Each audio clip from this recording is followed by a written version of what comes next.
10 വർഷം മുമ്പുള്ള കേരളമാണോ ഇപ്പോൾ ഉള്ളത്? ഏത് മേഖലയെടുത്ത് പരിശോധിച്ചാലും വികസനത്തിന്റെ വെള്ളിവെളിച്ചം കാണാത്തൊരു മേഖല നിങ്ങൾക്ക് ചൂണ്ടിക്കാണിക്കാൻ കഴിയുമോ?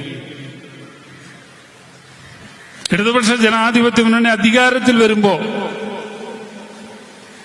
UDFന്റെ ഗവൺമെന്റ് ഉപേക്ഷിച്ചു പോയ പല പദ്ധതികളും ഏറ്റെടുത്ത് നടപ്പിലാക്കാൻ നമ്മുടെ ഗവൺമെന്റിന് സാധിച്ചു. ഗെയിൽ പദ്ധതി ഒരിക്കലും നടക്കില്ല എന്ന് കരുതി ഉമ്മൻചാണ്ടി ഉപേക്ഷിച്ചു പോയതാണ്. ഗെയിൽ പദ്ധതിയിലൂടെ ഗ്യാസിന്റെ വില 35% കുറച്ചു കൊണ്ടുവരുവാൻ, ഉപഭോക്താക്കൾക്ക് ലാഭമുണ്ടാക്കാൻ ഇടതുപക്ഷ ജനാധിപത്യ മുന്നണിയുടെ ഗവൺമെന്റ് കഴിച്ചിരിക്കുന്നു. ചെറിയ കാര്യമൊന്നല്ല, 35% വിലക്കുറവിലാണ് ഗെയിൽ പദ്ധതിയിലൂടെ ഗ്യാസ് നിങ്ങളുടെ വീടുകളിലെത്തുന്നത്. അത് മാത്രമാണോ? നാഷണൽ ഹൈവേ ഒരുപാട് ചർച്ചകളൊക്കെ നടത്തി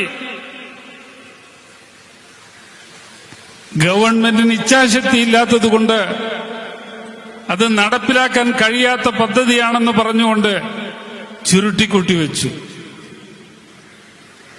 നമ്മുടെ ഗവൺമെന്റ് വന്നപ്പോ ദേശീയ പാതാ വികസനം അനിവാര്യമാണെന്നുള്ള ബോധ്യത്തോടുകൂടി തന്നെ കേന്ദ്ര ഗവൺമെന്റിനെ സമീപിച്ചു. ഉമ്മൻചാണ്ടിയുടെ കാലത്ത് ദേശീയപാത വികസനത്തിന് വേണ്ടി തീരുമാനമെടുത്ത് അംഗീകാരം ലഭിച്ചിരുന്നുവെങ്കിൽ കേരളം അന്ന് കേന്ദ്രത്തിന് പണം നൽകേണ്ടി വരുമായിരുന്നില്ല. പക്ഷെ ഇടതുപക്ഷ ജനാധിപത്യ മുന്നണി നാഷണൽ ഹൈവേ പുതിയ നാഷണൽ ഹൈവേ നടപ്പിലാക്കണമെന്ന് ആവശ്യപ്പെട്ടു പോയപ്പോ സ്ഥലം ഏറ്റെടുക്കാനുള്ള തുക നമ്മൾ കൊടുക്കണമെന്ന് ആവശ്യപ്പെട്ടു. ഇന്ത്യയുടെ ചരിത്രത്തിലാദ്യമാണ് ഒരു സംസ്ഥാന ഗവൺമെന്റിനോട് കേന്ദ്ര ഗവൺമെന്റ് നാഷണൽ ഹൈവേയുടെ പ്രവൃത്തിക്ക് ആവശ്യമായ സ്ഥലം ഏറ്റെടുക്കുന്നതിന് പണം ചോദിച്ചത് എന്ന് നമ്മൾ മനസ്സിലാക്കേണ്ടതായിട്ടുണ്ട്. 5688 കോടി രൂപ കൊടുത്തിട്ടാണ് ഈ ഗവൺമെന്റിന്റെ നാഷണൽ ഹൈവേ 66ന്റെ പണി ആരംഭിച്ചത്. ഒരു തടസ്സവുമില്ലാതെ മഞ്ചേശ്വരത്ത് നിന്ന് തിരുവനന്തപുരത്തേക്ക് പോകുന്ന നാഷണൽ ഹൈവേയുടെ പ്രവർത്തനം ഏറെക്കുറെ പൂർത്തിയായി വരികയാണ്. ഞങ്ങൾ മഞ്ചേശ്വരത്തെ ഉദ്ഘാടനം കഴിഞ്ഞ നാഷണൽ ഹൈവേ വഴിയാണ് വന്നത്. പക്ഷെ 36 കിലോമീറ്ററോളം പൂർത്തിയായി കഴിഞ്ഞതാണ്. ഒരാളെങ്കിൽ സർവീസ് സൊസൈറ്റിയാണ് അതിന്റെ പ്രവൃത്തി ഏറ്റെടുത്തത്. എത്ര മനോഹരമായ കാഴ്ചയാണ് അതിലൂടെ വരുമ്പോൾ കാണാൻ കഴിയുന്നത്. ഒരുപക്ഷെ ഏറ്റവും കൂടുതൽ ടൂറിസ്റ്റുകളെ ആകർഷിക്കുന്ന കേരളത്തിന് നാഷണൽ ഹൈവേയും ഒരു വലിയ അനുഭവമായി മാറുക.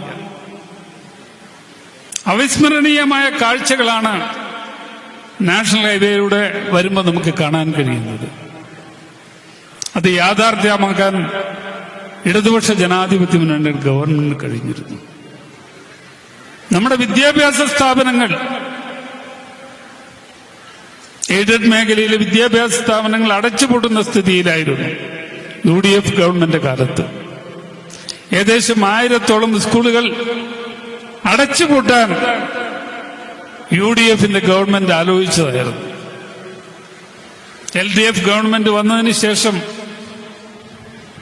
വിദ്യാഭ്യാസ മേഖലയെ ഉണർവിന്റെ കേന്ദ്രമാക്കി മാറ്റാൻ നമ്മുടെ ഗവൺമെന്റ് സാധിച്ചു. വിദ്യാഭ്യാസ സ്ഥാപനങ്ങൾ, എയ്ഡഡ് വിദ്യാഭ്യാസ സ്ഥാപനങ്ങൾക്ക് പുതിയ കെട്ടിടങ്ങൾ നിർമ്മിക്കാൻ തീരുമാനിച്ചു. ഏറ്റവും ഉന്നത നിലവാരത്തിലുള്ള സംവിധാനങ്ങൾ സ്കൂളിൽ ഉണ്ടാക്കാൻ തീരുമാനിച്ചു. ഇപ്പൊ നമ്മുടെ സ്കൂളുകളൊക്കെ ഹൈടെക് ആയി മാറിയിരിക്കുന്നു. ഏറ്റവും ആധുനിക സമ്പ്രദായത്തിലുള്ള വിദ്യാഭ്യാസ രീതി കേരളത്തിൽ നടപ്പിലാക്കിയിരിക്കുന്നു. ഇപ്പോ നേരത്തെ 10ാം ക്ലാസ് വരെയായിരുന്നു സ്കൂൾ വിദ്യാഭ്യാസം സൗജന്യമായിരുന്നു. നമ്മളത് ഹയർ സെക്കൻഡറി വരെയാക്കി. ഇപ്പോ